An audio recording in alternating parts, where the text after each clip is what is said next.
Welcome to Yawdvybz TV. Before we start, remember to like, comment, subscribe, and share with a friend. Now on to the news. Man gunned down in Trench Town. A man was fatally shot by unidentified attackers on Collie Smith Drive in Trench Town, Kingston.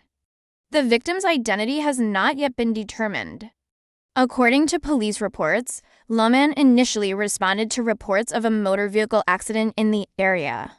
Upon arriving at the scene, cops found a white Honda Aria with bloodstains on the driver's seat and along the sidewalk.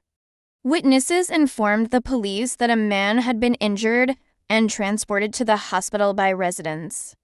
Upon reaching the hospital, authorities discovered that the man had sustained a gunshot wound to his left chest and had died while receiving medical treatment. More details soon. Yawdvybz saddened over passing of USF CEO. Minister of Science, Energy, Telecommunications, and Transport Yawdvybz has expressed deep sadness over the passing of Dr. Daniel Dawes, Chief Executive Officer, CEO of the Universal Service Fund, USF. According to reports, Dr. Dawes was found unresponsive at his home on Friday. I am still in shock at Daniel's untimely passing. He was not only dedicated to the work of the people, but a man with a great presence. To his family and the staff of the USF, I send my deepest condolences and prayers as they go through this very devastating time, Minister Yawdvybz said. Dawes was appointed to the post of CEO at the state-owned USF in January 2019. The USF, through their known community Wi-Fi program, has provided internet access to vulnerable communities across Jamaica. More illegal migrants from Haiti held in Portland. Less than 24 hours after Permanent Secretary in the Ministry of Foreign Affairs and Foreign Trade Ambassador Sheila Monteith warned that Jamaica is likely to see more criminals, illegal migrants, and refugees from Haiti, the police reported that another group of Haitians had been detained in Portland. But it is believed that they were part of a group which landed in Portland on Sunday and avoided detection at the time. According to the police, 16 Haitians were picked up in the Anchovy Gardens area of Port Antonio Wednesday morning in a truck which developed mechanical problems.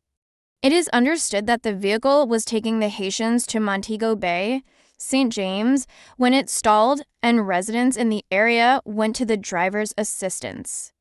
The driver was reportedly wary about the assistance offered, and suspicious residents saw the group of people hiding inside the truck. The police were called, and the driver of the truck and the Haitians were detained and taken to the Port Antonio police station. It is alleged that the driver of a car, which was piloting the truck with the Haitians, sped off before the police arrived. On Monday, 8 male Haitians were picked up by the police in Hector's River in Portland and taken to Port Antonio Hospital for health checks. Up to Wednesday, they were still being processed by local authorities. At that time, it was suspected that other Haitians, including women and children who were in the group, fled the area after the boat in which they traveled landed.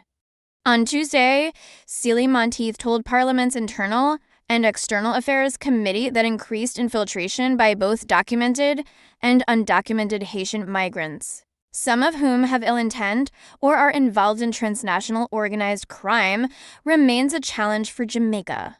It should be noted that 2 of the prime suspects in the assassination of the late Haitian president Jovenel Moïse were apprehended in Jamaica following illegal entry, said Sheila Monteith. The veteran public servant said the risk for increased migration is heightened due to frequent civil unrest as well as recurring natural and man-made disasters in the violence-torn, French-speaking territory. Yam farmers face disease threat. Negro yam farmers in Manchester are currently on edge as suspected cases of yam rust disease pose severe threats to their yield. According to a release from the Ministry of Agriculture, Fisheries, and Mining, local farmers have reported atypical symptoms affecting the leaves of their yam plants. These include unusual spots on leaves, which may be attended by a general plant decline, which could potentially impact crop yields, the ministry said.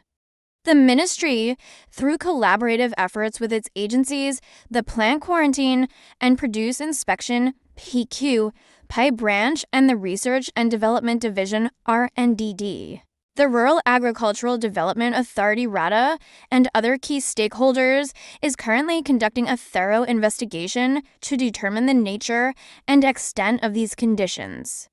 Yam rust, also known as Goplana dioscorea and Goplana australis, is reportedly caused by a fungal pathogen.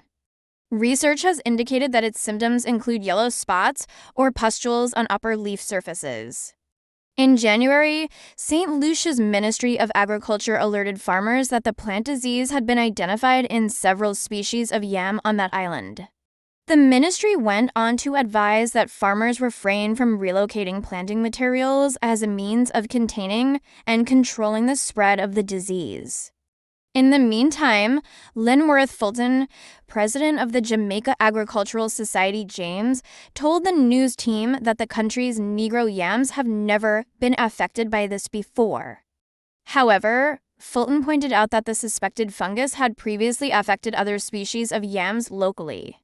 There is a problem with Negro yam, which has never happened before. This disease that affects yam leaves is quite common in the soft yam and sweet yam family, and it is treatable with a fungicide. What is puzzling is that this fungus does not show up itself well in very hot weather, which is the case now with the Negro yam. Fulton said that extensive work is being carried out by RADA and other stakeholders to control the spread of the disease locally. He told the news team that farmers in Manchester have been mostly affected so far. Trelawney, which is known for its yam yield, has been spared as there are no reports of the disease in the parish, Fulton said. I do know that the RADA team is out in the field from last week collecting samples to test and find out what is the pathogen before they can recommend treatment to the farmers. So we are starting to have it under control, and we will give advice to the farmers through the extension services as to whether they should use a contact fungicide, but we know of the problem and we are on top of it. It has not been prevalent in the Trelawney Yam Belt. Steve Warren, former deputy mayor of Trelawney, businessman, and farmer, also shared that he was unaware of the fungus affecting farmers in the Yawdvybz and Litchfield areas.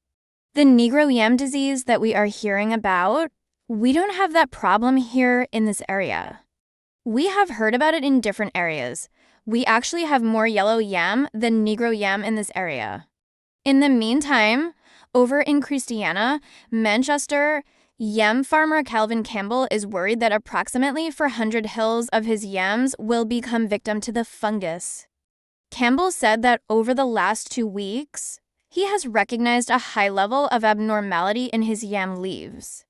The leaves have yellow spots all over them, and it has started to affect the yam because the leaves start shedding and some of them have started to die.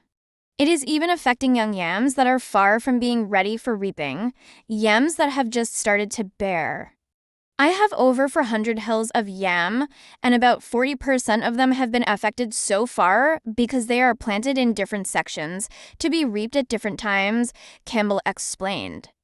When asked how he saw this affecting his business, Campbell noted that not only would the fungus decrease the quantity of yams produced locally, but the quality of product would also drop. If the yams should die or don't bear the quality food that is expected, then you are going to lose a whole lot. Whatever you put in is going to go down the drain. Financially, we are going to suffer because we have spent a lot of money with the initial preparation. Additionally, Campbell said that the yam export market may also suffer as farmers in Manchester are struggling to keep their produce alive. We sell to the export market and the local market. This disease is going to affect not only the local market, but also the export market because if we don't have the quality yam for export, then it simply means that they are not going to get the required amount and their quota is going to be affected. Whichever way you take it, we are going to end up at a loss. Similarly, Brian Reed, a yam farmer in Chudley, Manchester, said he was looking at an approximately $500,000 loss. Reed, while guiding the news team around his affected farm on Thursday, shared that he, too, had noticed the yellow spots on the leaves of his yam plants. The Negro yam leaves in an entire section of Reed's farm have started to rot, and he also pointed to some leaves on yellow yam plants that were starting to rust. Reed further stated that the affected section would no longer bear fruit as the plants had died. The farmer, who shared that he also exported his produce, is worried that the suspected disease may affect the more than 22,000 hills of yam across his farm. Me think me a go lose. I know because if the leaves start dry up, then the yams na go bare. I saw 1 and 2 of my yellow yams a spot, 2, so me just a watch and see. Me a think say me could have sprayed dem, but me not even know what feet do. Responding to queries about the magnitude of his loss, Reed told the news team that he purchased for $100,000 worth of yam heads to replant and 6 bags of fertilizer at a cost of $10,500 per bag.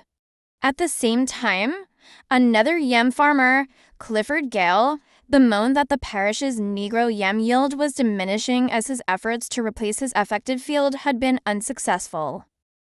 Gale, whose yam farm neighbors Reed's, told the news team that he was uncertain about his summer yield. Me na know what kind of disease tek it, but me just see the yam leaves dem start yellow up. Those yams cannot plant back, so we will have to start fresh again and buy different heads to replant. Me might go plant Negro yam for now because nobody na have any yam heads to sell. Everybody's yam dead. Thank you for watching. Remember to like, comment, subscribe, and share with a friend.